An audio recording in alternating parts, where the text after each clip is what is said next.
नमस्कार। आज की इस वीडियो में हम चर्चा कर रहे हैं कक्षा 12 का जो पॉलिटिकल साइंस है उसका इस बार बोर्ड की परीक्षा में पेपर किस तरीके से आएगा, इसका एक मॉडल प्रारूप आप तक सोल्व करके भेजने का प्रयास किया है। तो आप वीडियो को पूरा देखें और आप नए हैं तो चैनल को सब्सक्राइब कर लें। हम ऐसे ही वीडियो समय समय पर तैयार करके आप तक पहुंचाते रहते हैं। इसके अलावा बोर्ड की परीक्षा तक और भी बहुत अच्छे मॉडल पेपर हैं वो आप तक भेजने का प्रयास करेंगे। चलिए हम प्रारंभ कर लेते हैं वीडियो। इस बार जो परीक्षा होगी उसके अंदर वो पहले की तरह समय और पूर्णांक रहेगा, उसमें कोई परिवर्तन नहीं है। और आप इस टेबल को ज़रूर समझ लें। इस टेबल में जिस तरीके से डिवाइडेशन किया है क्वेश्चंस का वो आप ज़रूर देख लें। छोटे प्रश्न बहुत रहेंगे इस बार, 20 नंबर तो आप इनसे ही प्राप्त कर लेंगे। उसके अलावा 2 नंबर, 4 नंबर, 5 नंबर, 6 नंबर सभी स्कोर के क्वेश्चन रहेंगे। अथवा में भी बहुत सारे प्रश्न रहेंगे, बहुत विकल्प आपको उपलब्ध रहेंगे इस बार परीक्षा में। तो आशा है कि आप अच्छा स्कोर प्राप्त कर पाएंगे। हमारे चैनल पे हमने पॉलिटिकल साइंस के पूरे पाठ्यक्रम की वीडियो प्रस्तुत कर दिए। तो आप कक्षा 12 की पॉलिटिकल साइंस की प्लेलिस्ट चैनल में देख के उसमें आप सभी वीडियो ज़रूर देख लें। चलिए हम बात कर लेते हैं आज का ये जो वीडियो है। ये जो पेपर रहेगा इस बार, उस पेपर का जो खंड ए रहेगा उसका हम देखें किस तरीके से विभाजन रहेगा। तो इसमें देखें पहला प्रश्न, वो इस जो स्टार्टिंग के प्रश्न रहेंगे वो ऑब्जेक्टिव रहेंगे। पहला प्रश्न देखें, ये रिवाइज सिलेबस के अकॉर्डिंग ही है पेपर। तो पहला प्रश्न है, भारत की व्यवस्थापिका को क्या कहते हैं? तो सीधा सा आंसर है, भारत की व्यवस्थापिका क्या कहलाती है? संसद कहलाती है। इसके अलावा दूसरा प्रश्न रहेगा ऑब्जेक्टिव में ही, भारत के संविधान का कौन सा अनुच्छेद अंतर्राज्यीय परिषद का प्रावधान करता है? तो ये अनुच्छेद नंबर 263 है। इसके अलावा तीसरा प्रश्न, संसद में धन विधेयक सबसे पहले कौन से सदन में प्रस्तुत किया जाता है? तो ध्यान रहे धन विधेयक कहाँ रखा जाएगा? लोकसभा में रखा जाएगा। धन विधेयक के लिए राज्यसभा को सीमित ही पावर है। अगला जो प्रश्न है ऑब्जेक्टिव में, शांतिपूर्ण सह अस्तित्व का भावार्थ क्या है? शांतिपूर्ण सह अस्तित्व जियो और जीने दो। इसके बाद में अगला प्रश्न है, संयुक्त राष्ट्र संघ की सुरक्षा परिषद में स्थायी सदस्य कितने रहेंगे? स्थायी सदस्य कितने हैं? 5 स्थायी सदस्य हैं, उनके नाम भी आप ध्यान में रखें। इसके बाद में अगला प्रश्न है, किस विचारक ने राजनीतिक संस्कृति को कार्य के प्रति अभिमुखीकरण कहा है? ये था आमेंड। ठीक है, आमेंड ने ये बात कही थी। इसके बाद में अगला जो प्रश्न है, संघ सूची के विषय पर कानून बनाने का पावर किसके पास है? संघ सूची के ऊपर कानून बनाने का पावर किसके पास है? केंद्र सरकार के पास है। राज्य सरकार कौन से विषय पे कानून बनाती है? राज्य सूची के विषयों पे।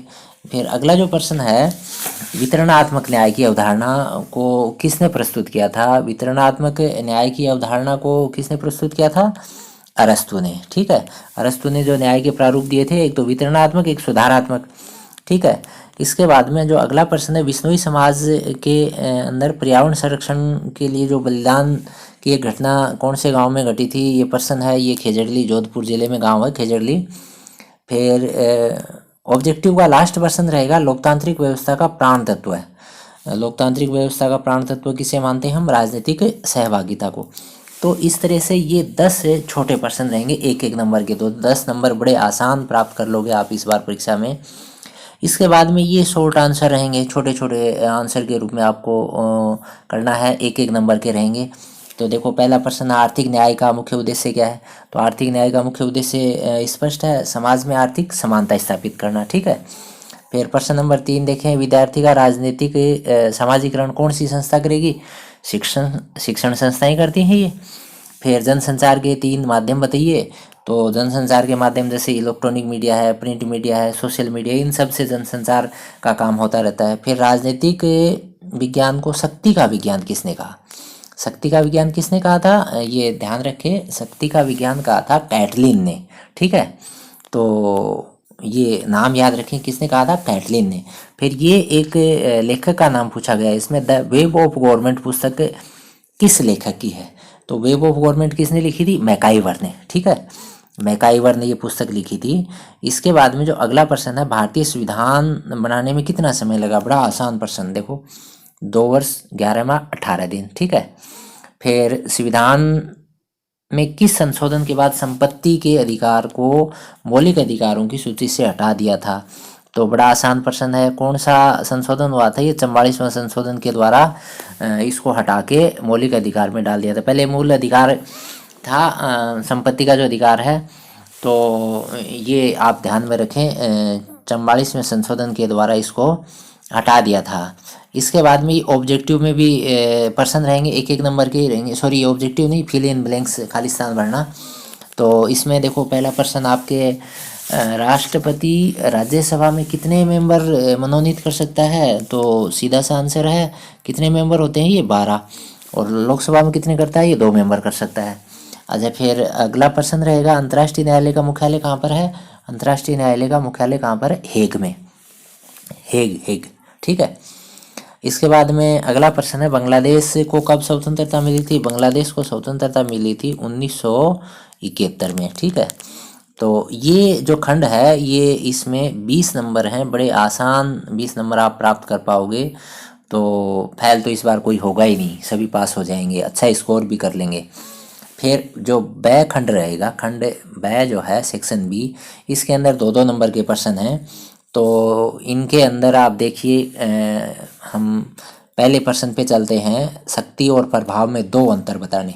आप इस पेपर को स्टैंडर्ड के रूप में तैयार करना, परीक्षा में इसमें से प्रश्न आने की बहुत संभावना रहेगी।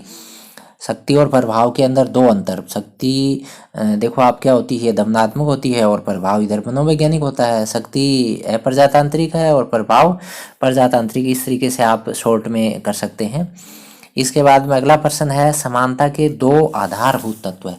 तो समानता के 2 आधारभूत तत्व आप कर सकते हैं, जैसे समान लोगों के साथ समान व्यवहार, सभी को समान कार्य की दशाएं उपलब्ध कराना, इस तरीके से आप इनको कर सकते हैं। फिर 14वां प्रश्न रहेगा, राजनीतिक समाजीकरण के साधन के रूप में परिवार की भूमिका, ठीक है ना। परिवार का क्या रोल रहेगा? तो आप देखो, परिवार रीति रिवाज परंपराएं सिखाता है, सहयोग सिखाता है, ये सारी चीज़ें आप कर दें। फिर 15 नंबर प्रश्न है, भारत की विदेश नीति में गुटनिरपेक्ष अपनाने के 2 कारण। देखो उस टाइम में एक तो ये हो रहा था कि शीत युद्ध चल रहा था, तो भारत किसी के साथ नहीं होना चाह रहा था, और एक भारत अपना स्वतंत्र अस्तित्व स्थापित करना चाह रहा था, तो इस कारण से भारत ने ये नीति अपनाई। फिर 16 नंबर है, राजनीतिक अपराधीकरण का अर्थ है। राजनीतिक अपराधीकरण यानी राजनेताओं के द्वारा अपराधियों से साठ-गांठ मदद लेना, वो राजनीतिक अपराधीकरण है। फिर 17 नंबर, लोकतांत्रिक गणराज्य से क्या अभिप्राय है? तो देखो, लोकतांत्रिक से तो सीधा सा अभिप्राय है जनता की चुनी हुई सरकार, और गणराज्य का मतलब वो वंशानुगत नहीं होगा। तो ये आप इस तरीके से कर सकते हैं। फिर 18 नंबर, एकल नागरिकता। सीधी सी बात है, पूरे देश के लिए एक सी नागरिकता, यानी एक ही नागरिकता, स्टेट की अलग से नागरिकता नहीं होगी। फिर 19 नंबर प्रश्न, राजनीतिक सहभागिता को बढ़ाने के लिए 2 सुझाव। तो एक तो सामुदायिक गतिविधियां ज़्यादा से ज़्यादा, और सरकार नागरिकों के बीच में ज़्यादा आपके तालमेल बैठा रहे, इस तरीके से आप इसको कर सकते हैं। जो खंड स रहेगा यानी सेक्शन सी है, इसमें 4-4 नंबर यानी ऑब्जेक्टिव, यानी आपको विकल्प मिलेंगे। ऑब्जेक्टिव नहीं, विकल्प रहेंगे आपके पास, अथवा में रहेंगे। तो आपको जो अच्छा लगे वो कर सकते हैं, जिसके ऊपर अच्छी कमांड है वो करें। जैसे यही प्रश्न हम देख लेते हैं, जैसे स्वतंत्रता के 4 प्रकार लिखने हैं, और अथवा में अरस्तु के न्याय संबंधी विचार हैं। तो स्वतंत्रता के प्रकार आप ब्रीफ करना है, इनको 4 नंबर का है। तो जैसे आपके प्राकृतिक न्याय है, व्यक्तिगत है, प्राकृतिक स्वतंत्रता है, व्यक्तिगत स्वतंत्रता, नागरिक स्वतंत्रता, या आपके राजनीतिक आर्थिक, जो भी आपको अच्छी तैयार हैं उनमें से 4 आप करें, पूरा विवरण डालें। फिर अरस्तु के न्याय संबंधी विचार में, जैसे अरस्तु ने 2 प्रकार का न्याय बताया है, वितरणात्मक और सुधारात्मक। तो जो भी आपको इसके अंदर पूरा ब्रीफ विवरण जो है आपको इसमें करना होगा। फिर अगला जो प्रश्न रहेगा 21 नंबर, ये भी अथवा में रहेगा। तो इसमें जैसे पूछा गया है, राजनीतिक संस्कृति के निर्धारित तत्व है, कोई 4 लिखने हैं, ठीक है। और इसी तरीके से आप अथवा में जो इसका आगे का प्रश्न रहेगा, राजनीतिक समाजीकरण के साधन के रूप में राजनीतिक दल और शिक्षण संस्थाओं के रूप में भी करें। तो इसमें 2 अलग अलग पोर्शन हैं। तो इस तरीके से अगर डिवाइडेशन हो तो इसको आप पहले करने का प्रयास करें, क्योंकि इसके अंदर जैसे 4 नंबर है तो 2-2 नंबर में डिवाइड हो जाएगा, इसको आप करें। 22 नंबर प्रश्न है, जातिवाद लोकतंत्र के विरुद्ध है। इस कथन के आधार पर आप जातिवाद के 4 नकारात्मक प्रभाव आप लिखेंगे। और अथवा में सांप्रदायिकता, एक ही पाठ के हैं दोनों प्रश्न, जातिवाद और सांप्रदायिकता। तो सांप्रदायिकता के लिए पूछा है इसने, इसके ऊपर इन्होंने 4 सुझाव मांगे हैं, यानी उपाय कि इसको कम करने के लिए आप क्या उपाय जो है बताएंगे। और 23 नंबर है आपके मतानुसार गठबंधन की राजनीति के 4 लाभ हैं।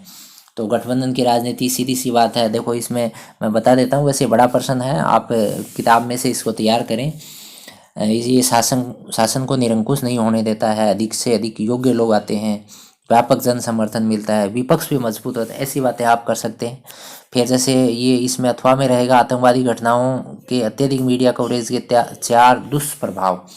इसमें देखो दुष्प्रभाव तो आप जैसे कर सकते हैं, इससे गुट निर्माण को प्रेरणा मिलती है, सस्ती लोकप्रियता इनको मिल जाती है, फिर आपसी इनमें संघर्ष भी बढ़ता है, इससे भी ये ज़्यादा बढ़ते हैं। फिर सरकार का जो मीडिया तंत्र है उसको भी इससे हताशा होती है, तो इस कारण ये दुष्परिणाम आपको इनको विस्तार से मेंशन करें। फिर जो खंड सह रहेगा, खंड सह में 5-5 नंबर के प्रश्न रहेंगे, इसमें भी विकल्प आपको उपलब्ध रहेंगे। तो देखिए ये जो प्रश्न है बड़ा आसान प्रश्न है, मैचिंग करना है। देखो हर मैचिंग में 1-1 नंबर मिल जाएगा आपको, तो मैं मैचिंग करके बता ही देता हूँ। जैसे विश्व पर्यावरण दिवस जो है वो कब आएगा, विश्व पर्यावरण दिवस ये सीधा सा आंसर है, सभी को याद है, 5 जून को रहता है। और पृथ्वी दिवस कब है, 22 अप्रैल को है, पृथ्वी दिवस 22 अप्रैल को है, तो पृथ्वी दिवस को 22 अप्रैल से मैच कर दें आप। और फिर विश्व ओजोन दिवस कब है, ये 16 सितंबर है, तो विश्व ओजोन दिवस 16 सितंबर है। फिर वन महोत्सव कब है, ये 28 जुलाई को है, ठीक है, बरसात के सीज़न में आता है ये। और विश्व जल दिवस है, ये मार्च के महीने में आता है, ठीक है, ये मार्च में आता है। तो इस तरीके से आप इनको मैचिंग कर दें तो इस तरह के प्रश्न आ जाते हैं, तो आपके जो है स्कोर बड़ा आसानी से आगे बढ़ता है। फिर देखो ये भी तालिका के रूप में ही है, आप ग्रीन हाउस गैसों के उत्सर्जन में मुख्य कारक की टेबल बनानी है, तो इसमें टेबल के रूप में आप जैसे पावर हाउस से 21.3% होती है, इंडस्ट्री से 16.6 है, ट्रांसपोर्ट से 14.4 है, खेतीबाड़ी से 12.5 है, जीवाश्म ईंधन से 11.1 है, रहवासी क्षेत्रों से 10.3 है, बायोमास के जलने से 10% है, कचरा जलने से 3.4। इस तरीके से आप टेबल बना के इनको लिखें।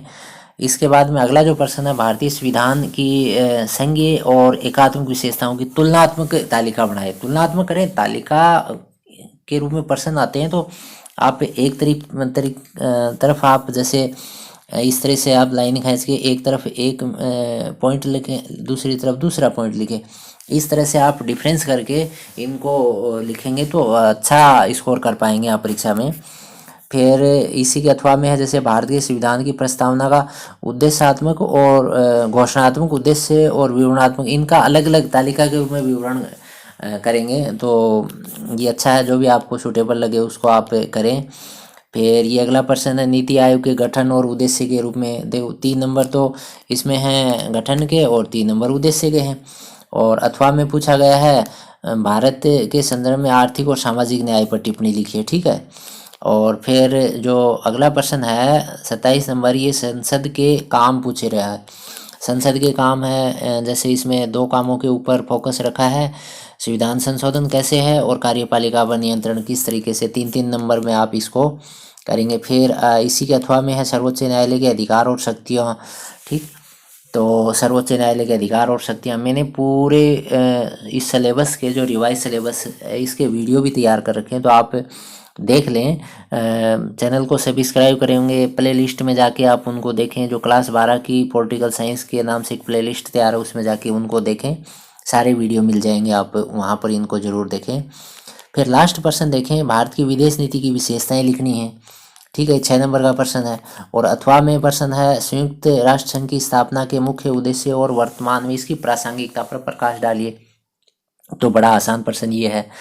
तो ये आपके लिए जो मॉडल पेपर प्रस्तुत किया गया है, इस मॉडल पेपर के अंदर से भी प्रश्न आने की बहुत संभावना रहेगी। इसके अलावा परीक्षा से पहले हम अलग से ही मॉडल पेपर तैयार करके आप तक पहुंचाने का प्रयास करेंगे, तो आप चैनल को सब्सक्राइब कर लें, लगातार जुड़े रहें।